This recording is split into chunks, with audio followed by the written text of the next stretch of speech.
আলহামদুলিল্লাহি রাব্বিল আলামিন ওয়াসসালাতু ওয়াসসালামু আলা সাইয়্যিদিল মুরসালিন আম্মা বা'দ ফাআউযু বিল্লাহি মিনাশ শাইতানির রাজীম বিসমিল্লাহির রহমানির রহিম আসসালাতু ওয়াসসালামু আলাইকা ইয়া রাসূলুল্লাহ ওয়া আলা আলিকা ওয়া আসহাবিকা ইয়া হাবিবাল্লাহ আসসালাতু ওয়াসসালামু আলাইকা ইয়া নবিয়াল্লাহ ওয়া আলা আলিকা ওয়া আসহাবিকা ইয়া নূরাল্লাহ।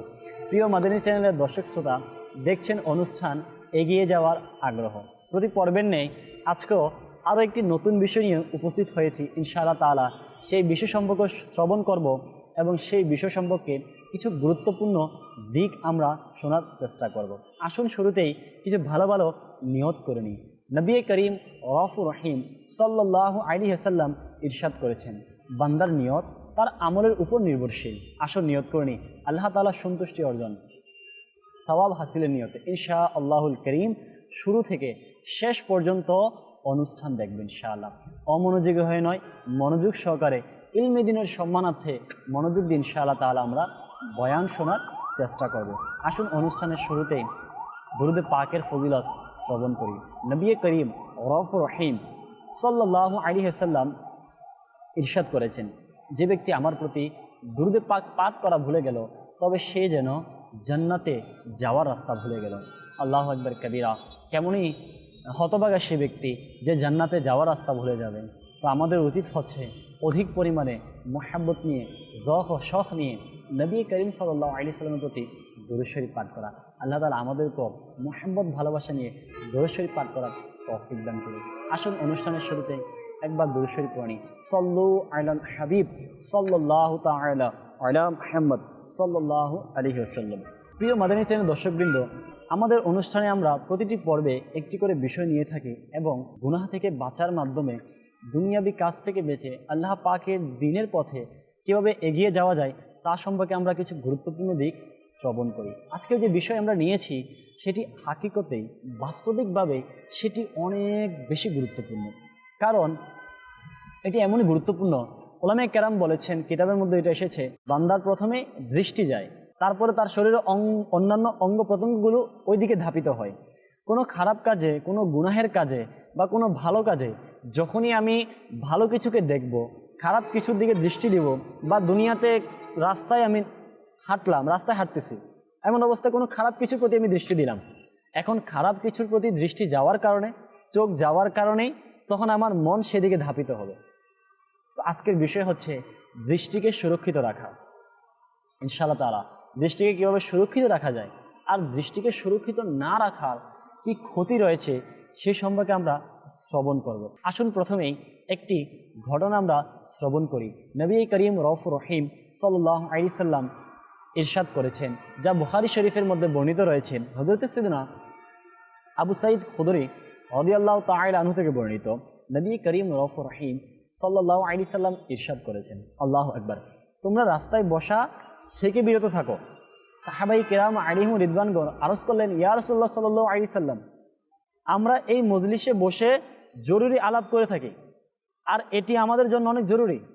তো নবী করিম সাল্লাল্লাহু আলাইহি ওয়াসাল্লাম ইরশাদ করলেন, তোমরা যখন মজলিসে বসবে তখন রাস্তাকে সেটির হক দাও। সাহাবাই কেরাম আরজ করলেন, ইয়া রাসূলুল্লাহ সাল্লাল্লাহু আলাইহি ওয়াসাল্লাম, রাস্তার হক কি রয়েছে? আমরা শুনেছি দুনিয়াতে বান্দার হক রয়েছে, কিন্তু রাস্তার কি হক রয়েছে? তো রাসূল করিম সাল্লাল্লাহু আলাইহি ওয়াসাল্লাম ইরশাদ করলেন, রাস্তার হক হচ্ছে চারটি। নাম্বার 1, দৃষ্টিকে নত রাখা। নাম্বার 2, রাস্তা থেকে কষ্টদায়ক বস্তুকে সরিয়ে দেওয়া। নাম্বার 3, সালামের উত্তর দেওয়া। নাম্বার 4, নেকির আদেশ দেওয়া ও মন্দ কাজ হতে নিষেধ করা। এগুলো হচ্ছে রাস্তার হক। যেমন 4টা হকের মধ্যে খুবই গুরুত্বপূর্ণ এবং প্রথম যেটি ইরশাদ করা হয়েছে দৃষ্টিকে নত রাখা, এটি রাস্তার হকের মধ্যে একটি হক। আর ইমাম গাজালি রহমতুল্লাহ তাআলা আলাইহি খুবই চমৎকার বর্ণনা করেছেন যে তিনি রহমতুল্লাহ আলাইহি বলেন, চোখে সকল অহেতুকতা, অর্থাৎ যেটা অপ্রয়োজনীয়, যেটা কোনো প্রয়োজন নেই, যেটা আমার সাথে কোনো সম্পর্ক নেই, যেটা আমার প্রয়োজনই নেই, যদি আমি এইদিকে না তাকাই তাহলে আমার কোনো ক্ষতি হবে না, যদি এইদিকে আমি তাকাই কোনো উপকার হবে না, যদি এইদিকে না তাকাই তাহলে আমি রাস্তা দিয়ে যেতে পারবো, যদি আমি এইদিকে না তাকাই তাহলে আমার কোনো ধরনের কোনো কিছু হবে না, সেটা হচ্ছে অপ্রয়োজনীয়, কোনো প্রয়োজন নেই, কোনো দরকার নেই। তো ইমাম গাজালি রহমতুল্লাহ আলাইহি বলেন, চোখে সকল অহেতুকতা, অর্থাৎ যেটা প্রয়োজন নেই, অপ্রয়োজনীয় বিষয় থেকে বাঁচিয়ে রাখুন। কেননা আল্লাহ পাক যেমনইভাবে অহেতুক কথাবার্তা সম্পর্কে জিজ্ঞাসা করবেন, তেমনিভাবে কিয়ামতের দিন বান্দাকে অহেতুক দৃষ্টি দেওয়া অর্থাৎ অপ্রয়োজনীয় এদিক সেদিক তাকানো সম্পর্কে প্রশ্ন করবেন। না মুহরিম মহিলা অর্থাৎ যাকে বিয়ে করা স্থায়ীভাবে হারাম নয়, বিয়ে করা জায়েজ, তার প্রতি তাকানো থেকে নিজেকে বাঁচানো জরুরি। হাদিসে মোবারকায় ইরশাদ হচ্ছে, চোখ জিনা করে যদি রাস্তায় দৃষ্টির চারদিকে ঘুরতে থাকে তবে কুদৃষ্টি থেকে বেঁচে থাকা খুবই কঠিন হয়ে যায়। আল্লাহর শপথ, কুদৃষ্টির আযাব সহ্য করা যাবে না। আল্লাহ পাকের আযাব এমন রয়েছে, গুনাহগারদের জন্য আল্লাহ পাক এমন এমন আযাবকে নির্দিষ্ট করে দিয়েছেন। জাহান্নামে এত কঠিন আযাব রয়েছে, হাসরের ময়দান, কিয়ামত, পুলসিরাত, মিজান এবং কবর, আখিরাতের প্রথম ধাপ, সেই কবরের মধ্যে বান্দা আযাব পাবে চোখের জিনার কারণে। আর ইমাম গাজালি রাহমাতুল্লাহ বর্ণনা করেছেন, আল্লাহ পাক কিয়ামতের দিন বান্দাকে সে ব্যাপারে প্রশ্ন করবেন, অহেতুক কথাবার্তার ব্যাপারে প্রশ্ন করা হবে। তেমনইভাবে অহেতুক যে আমি চোখ দিচ্ছি, অহেতুক যে আমি আমার দৃষ্টিকে কোনো দিকে দৃষ্টিকে দিচ্ছি, তাকাচ্ছি, সেটার ব্যাপারে প্রশ্ন করবে। আজকে আমরা চিন্তা করি, আমরা যখন রাস্তায় নামি, আমরা যখন কোনো স্থানে যাই, তখন আমাদের দৃষ্টি কোথায় থাকে? বাস্তবিকভাবে আজকে যখন আমরা রাস্তায় যাই, রাস্তায় নামি, তখন আমাদের দৃষ্টি থাকে বিলবোর্ডের দিকে, সাইনবোর্ডের দিকে, পেপারের দিকে, পেস্টুনের দিকে, ব্যানারের দিকে, রাস্তার দেয়ালের মধ্যে কোনো সিনেমা বা ছবি মাআদাল্লাহ সেটার পোস্টার লেগে থাকলে অনেকে আল্লাহ তাআলার পানে সেদিকে তাকিয়ে থাকে। অনেক সময় গুনাহের এমন এমন বিষয়, গুনাহের ব্যাপারে অনেক পোস্টার লাগানো থাকে, সিনেমার ব্যাপারে, গানের ব্যাপারে, বিভিন্ন কৌতুক নাটকের ব্যাপারে, বেপরদা মহিলার ব্যাপারে। এখন দেখা যায় সাবানের, বিভিন্ন শ্যাম্পুর, বিভিন্ন প্রোডাক্টের অ্যাড দেওয়া হয়, বিভিন্ন এরকম করে ব্যানার পোস্টার বানিয়ে রাস্তার মধ্যে লাগিয়ে দেওয়া হয়। এখন আমরা কি করি? এগুলো এখন আমরা পড়তে থাকি, কোনো লজ্জা হয় না। আল্লাহ পাকের দরবারে আমরা কী জবাব দেব? এক তো এগুলো অপ্রয়োজনীয়, আর যখন এটার মধ্যে বেপরদা চলে আসে সেটা গুনাহ হয়ে যাচ্ছে, সেটা জিনা হয়ে যাচ্ছে, চোখের জিনা। তো চিন্তা করা প্রয়োজন, আমি যখন রাস্তায় নামি, আমি আমার চোখকে কতটা হেফাজত করেছি, আমি আমার দৃষ্টিকে কতটুকু নত রেখেছি। আমি আমার দৃষ্টিকে যতক্ষণ না পর্যন্ত নত করতে পারবো না অহেতুক কাজ থেকে, গুনাহের কাজ তো দেখাই যাবে না, গুনাহের বিষয়ের প্রতি তো দৃষ্টি দেওয়াই যাবে না, কিন্তু পাশাপাশি অহেতুক কাজ থেকেও, অহেতুক বিষয় থেকেও নিজের চোখকে হেফাজত করতে হবে, না হলে কিয়ামতের দিন আমাকে জবাবদিহি করতে হবে। আর আল্লাহ পাকের দরবারে জবাবদিহি করার ক্ষমতা আমার নেই, আল্লাহ পাকের আযাব বরদাস্ত করার ক্ষমতা আমার নেই। আল্লাহ পাক আমাদেরকে বোঝার তৌফিক দান করুক। মাদানী চ্যানেল দর্শকবৃন্দ, দৃষ্টিকে হেফাজতের ব্যাপারে হাদিসে মুবারাকায় যেমন ইরশাদ হয়েছে, বুজুর্গানের দিনদের জীবনী থেকে যেমন আমরা গুরুত্বপূর্ণ কিছু দিক নির্দেশনা পেয়ে থাকি, তেমনিভাবে আল্লাহ পাক কোরআনে পাকেও দৃষ্টিকে হেফাজতের কথা ইরশাদ করেছেন। আল্লাহু আকবার। যেমনইভাবে আল্লাহ পাক কোরআনে পাকের 18তম পারা সূরা নূরের 30 নং আয়াতে ইরশাদ করেন, কানজুল ঈমান থেকে অনুবাদ, মুসলমান পুরুষদেরকে নির্দেশ দিন তারা যেন নিজেদের দৃষ্টিসমূহকে কিছুটা নিচু রাখে। মুসলমান পুরুষদেরকে এটা নির্দেশ দেওয়া হয়েছে যেন তারা নিজেদের চোখকে কিছুটা নত রাখে। অপর জায়গায় আল্লাহ পাক মহিলাদের উদ্দেশ্যে কোরআনে পাকে ইরশাদ করেছেন, সূরা নূরের 31 নং আয়াতে আল্লাহ পাক ইরশাদ করেন, কানজুল ঈমানের অনুবাদ, আর মুসলমান নারীদেরকে নির্দেশ দিন তারা যেন নিজেদের দৃষ্টিগুলো কিছুটা নিচু হয়। পুরুষদেরকে ইরশাদ করা হয়েছে যেন তারা তাদের চোখকে হেফাজত করে, নারীদের ব্যাপারে ইরশাদ করা হয়েছে তারা যেন তাদের চোখকে হেফাজত করে। কিন্তু যদি আজকে আমরা দেখি, আমরা আমাদের চোখকে কতটুকু হেফাজত করেছি? অহেতুক অপ্রয়োজনীয় কাজকে তো আমরা লেগেই আছি, তারপরও জেনা, ব্যভিচার, খারাপ কাজ, অশ্লীল ভিডিও দেখা, অশ্লীল ছবি দেখা, গান শোনা, সিনেমা দেখা, বেপরদা নারী দেখা, মহিলারা বেপরদা পুরুষ দেখা, এটা একদম সাধারণ হয়ে গিয়েছে আজকে। কোরআনে পাকে আল্লাহ পাক ইরশাদ করে দিয়েছেন, নবী পাক হাদিসে মুবারাকায় ইরশাদ করেছেন, কিন্তু বাস্তবিক অর্থে যদি আমি মুসলমান হিসেবে আমি আমার ক্যারেক্টারের দিকে তাকাই, আমি আমার চরিত্রের দিকে তাকাই, আজকের দিনে, অন্যদিন বাদ দিলাম, আজকের দিনে আমি কতটুকু চোখকে হেফাজত করেছি, আজকের দিনে আমি আমার দৃষ্টিকে কতটুকু বাঁচিয়েছি গুনাহের কাছ থেকে, হিসাব লাগালে দেখা যাবে যে আজকের দিনে এতটুকু বেপরদা হয়ে গিয়েছে। আল্লাহু আকবার। যেটা কল্পনার নয়। যদি পুরো জিন্দগি জীবনের আমলনামা বের করি, প্রত্যেক দিন কত বেপরদা নারীর সাথে আমি মেলামেশা করি, প্রত্যেক দিন কত বেপরদা নারীকে দেখে আমি, প্রতিদিন কত বেপরদা নারীর সাথে আলাপ হয় আমার, এটা কি চোখের জিনা নয়?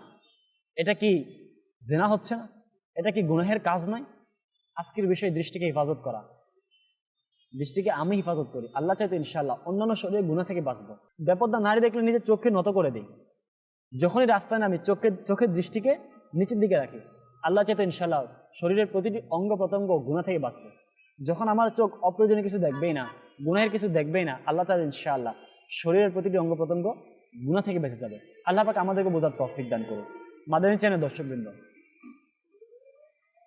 চোখকে যদি কেউ খারাপ কাজে ব্যবহার করে, গুনাহ এমন বিষয় যেটির কোনো দুনিয়াবি ফায়দা নেই, দুনিয়াবি বেনিফিট নেই। দুনিয়াতে ক্ষতি, কবরে ক্ষতি। আজকের বিষয় দৃষ্টিকে হেফাজত করা। যদি কেউ নিজের চোখকে হেফাজত না করে, নিজের দৃষ্টিকে যদি কেউ হেফাজত না করে, নিজের দৃষ্টিকে যদি গুনাহের কাছ থেকে, খারাপ জিনিস দেখা থেকে, খারাপ বিষয় দেখা থেকে যদি বাঁচিয়ে না রাখে, এর কতটুকু মারাত্মক গুনাহ রয়েছে আসুন আমরা শ্রবণ করি। আল্লাহু আকবার। ইমাম গাজালি রাহমাতুল্লাহ আলাইহি বর্ণনা করেন, যে ব্যক্তি নিজের চোখকে হারাম দৃষ্টি দ্বারা পূর্ণ করবে, কিয়ামতের দিন তার চোখে আগুন পূর্ণ করে দেওয়া হবে। চিন্তা করি, চোখে আজকে সামান্য বালি পড়লে কষ্ট সহ্য হয় না, চোখে আজকে সামান্য আঙ্গুল লেগে গেলে চোখ থেকে পানি বের হয়। গোসলের পর যখন তোয়ালে দিয়ে আলতো করে চোখকে একটু মোছা দেয়, একটু তোয়ালে একটু যদি লেগে যায়, তোয়ালে একটু সুতা যদি ঢুকে যায় চোখে, অনেক কষ্ট হয়। কিন্তু হারাম দেখার কারণে, গুনাহের কাজ দেখার কারণে যদি কিয়ামতের দিন আমার সেই চোখের মধ্যে, নরম চোখের মধ্যে, যে চোখে বালি সহ্য হয় না, যে চোখে ঠান্ডা পানি দিলে কষ্ট হয়, যে চোখে গরম পানি লাগলে কষ্ট হয়, যে চোখের মধ্যে সামান্য কষ্ট হলে আমি বেচেন হয়ে যাই, আমি পেরেশান হয়ে যাই, ওষুধ দোকানে আমি ছুটে যাই, মেডিসিন নেওয়ার জন্য আমি কাতর হয়ে যাই, সেই চোখে যদি আগুন দিয়ে দেওয়া হয় তখন কেমন ভয়াবহ পরিস্থিতি হবে, তখন কেমন কষ্ট হবে। দুনিয়াতে সামান্য আগুন হাতে লাগলে সহ্য হয় না, কিয়ামতের ময়দানে যদি চোখের মধ্যে আগুনকে ঢেলে দেওয়া হয় তখন আমাদের অবস্থা কেমন হবে। আল্লাহু আকবার। শুধু তাই নয়, হযরত সাইয়েদনা আবুল ফারাজ আব্দুর রহমান বিন জাওজি রাহমাতুল্লাহ আলাইহি বর্ণনা করেছেন, মহিলাদের সৌন্দর্য দেখা ইবলিশের বিষাক্ত তীর সমূহের মধ্যে একটি তীর। যে ব্যক্তি না মুহরিম থেকে দৃষ্টিকে সংরক্ষণ করলো না, তার চোখে কিয়ামতের দিন আগুনের শলাকা ঘুরানো হবে। চিন্তা করি, কখনো যদি আমাদের অবস্থা তেমন হয়, সহ্য করার ক্ষমতাকে আমরা রাখি। আজকে আমরা দেখি বান্ধবীর নামে, ফ্রেন্ডের নামে, ফ্রেন্ড সার্কেলের নামে, আজকে মানে ফ্রি মাইন্ডের নামে, যে তার সাথে আমি অনেক ফ্রি, সে আমার বান্ধবী, তার সাথে আমি কলেজে পড়ি, সে আমার স্কুল জীবনের বান্ধবী, সে আমার অমুক সময়ের বান্ধবী। আর আল্লাহর বান্দা, সে আমার ফেসবুকের বন্ধু। কেমন বন্ধু, কেমন বান্ধবী, যার সাথে আমি বেপরোয়াভাবে চলাফেরা করতে হয়, যার সাথে আমার পর্দা ঠিক থাকে না, সে আমার কেমন বন্ধু হয়। আর পুরুষ হিসেবে একজন মহিলার সাথে বন্ধুত্ব করা, এটা কেমন বিষয়। আল্লাহ পাককে আমাকে আকল দেয় নাই, আল্লাহ পাককে আমাকে জ্ঞান দেয় নাই, আল্লাহ পাককে আমাকে সে বোঝার ক্ষমতা দেয় নাই যে আমি মহিলার সাথে বন্ধুত্ব করতেছি, মহিলার সাথে ভিডিও কলে কথা বলতেছি, মহিলার সাথে চ্যাট করতেছি, মহিলার দিকে দৃষ্টি দিতেছি, মহিলা কোনো মেয়ে আমাকে ছবি পাঠাচ্ছে, আমি কোনো মেয়েকে ছবি পাঠাচ্ছি। আল্লাহর পানা, অনেকে তো মায়াদাল্লাহ এমন হয়ে যায়, এমন এমন ছবি দেয় যে ছবি বাস্তবিকভাবে দেখলে লজ্জাবোধ হয়, তারপরে লজ্জা হয় না, তারপর আল্লাহ পাকের আযাবকে ভয় করে না। যদি আমাদের দুনিয়াতেই পরিস্থিতি হয়, এই অবস্থা যদি আমি কবরে চলে যাই, আমার অবস্থা কেমন হবে। আমাকে যদি কবরের মধ্যে সেই কারণে আযাব দেওয়া হয়, কবরে যদি আগুনকে জ্বালিয়ে দেওয়া হয়, সাপ যদি এসে কামড় দেয়, বিচ্ছু যদি এসে শরীরের উপর হাঁটাচলা করে, কেমন অবস্থা হবে। কবরে সে অন্ধকারময় যোগ, অন্ধকারময় ঘর, অন্ধকারের সেই বসতি কেমন হবে। চিন্তা করেছি আমরা কখনো? আজকে বান্ধবীর নামে, ফ্রেন্ড সার্কেলের নামে আমরা চালাচ্ছি তো চালাচ্ছি। দুনিয়াতে কি হবে আমাদের? মাদানী চ্যানেল দর্শকবৃন্দ, আমাদেরকে বাঁচতে হবে বান্ধবী থেকে, ফ্রেন্ড থেকে, যত ধরনের এসব বিষয় রয়েছে সব কিছু থেকে বাঁচতে হবে। আল্লাহ যেতে ইনশাআল্লাহ, আল্লাহ যদি চায়, আমি যদি চেষ্টা করি, আল্লাহ আমাকে কামিয়াবি দিবে। চেষ্টাকারী সফলতা পায়, চেষ্টা না করলে কখনো সফলতা আসে না। যদি আমি চেষ্টা করি, ইনশাআল্লাহ বেঁচে যাব। আল্লাহ পাক আমাদেরকে বোঝার তৌফিক দান করুক।